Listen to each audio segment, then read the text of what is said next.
Hello and welcome to a quick review of Innsmouth Case by RobotPumpkin Games and published by Assembly Entertainment.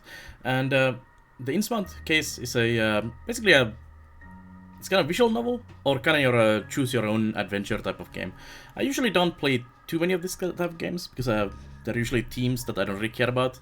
But I love all the Cthulhu mythos and everything. And something about this game's trailer just drew me in. I was like, hey, I need to try out that one. And it's a fairly simple game. You basically choose between different text options as you go. It has a multitude of different achievements. So basically, these are how you end. Basically ending. How you end your story in a good or bad ways. And there's several of them. I reset my progress for this video, so I need to redo a bunch of them. Some of them end in not good ways for you. Some of them end in a little better ways for you, and so on. There's some settings also for the game. You can choose a language between English and German currently. Text speed and the volume for the music. Text speed is very kind of important if you're reading it slow or fast and you want to go faster or slower. But yeah, let's jump to a new game. I'll show you a little bit. That loading screen, by the way, is really nice to read. So this is basically how the game goes. It shows you these like pictures of kind of to set the scene, and then gives you a text which I'm not gonna read this time. You are basically an investigator.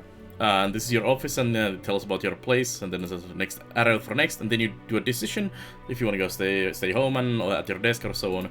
And depending on your choices, it's basically like a progression tree of story choices. Like if you go this end, you get to this point, and so on. And so when you, for example, die to do the bad decision, the game does kind of point to that this might be a bad option. But sometimes the bad options are really fun options. But so when you die, you get to go back a chapter, basically. That's basically like save points, basically, in the story. And then you have to basically click through again all of these options, which can be sometimes kind of annoying, to be honest.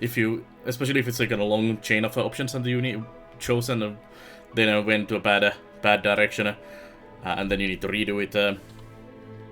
You will be back at your hotel several times when you play this game. Is what I'm gonna say about that. But it's really fun. And what I thought about this, like in like a Lovecraftian stories and in Cthulhu mythos, in being an investigator is kind of the thing. And I kind of expected that this game to be set in like 1920s or around that time period where usually you are. But this seems to be actually set in the present day, because there is a reference to like internet, more in-app purchases, which kind of tongue-in-cheek about the state of video gaming these days, and this kind of games as well. Let's go for more of that, and there's this kind of choices, and it's written like I love how it's written. Like it's a lot of text, and this is basically how you play the game. Just click next option, do a decision, and so on.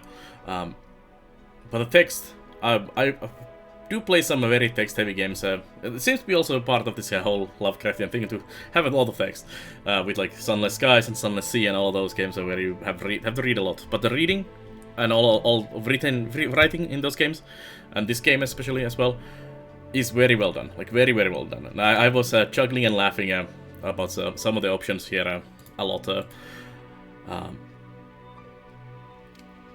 They just are done in a really good way.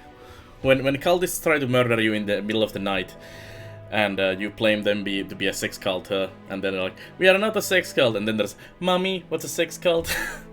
One of the cultists saying, it's just amazing. But yeah, this is basically the whole game. It's basically just choosing options and reading options, and you are trying to find this little girl whose mother comes to contact you in the beginning of the game, which then sends you to the Innsmouth from Boston, and this is basically how it goes. Yeah, it's really fun. It's not obviously for everyone, but it's a super chill, kind of nice story game, and I can highly recommend checking it out if you are into this kind of games. If you like visual novels, if you like choose your own adventure, or you just want something a little different to chill and have a little read and chuckle about the story. But yeah, that's my quick review of the Innsmouth Case by RobotPumpkin Games and published by A Simple Entertainment. Check it out on Steam and also other places. And if you liked this review, check out other reviews and Let's Plays and everything on the YouTube. And I also live stream on Twitch basically every day, twitch.tv/Pelennor. And I'll see you guys next time.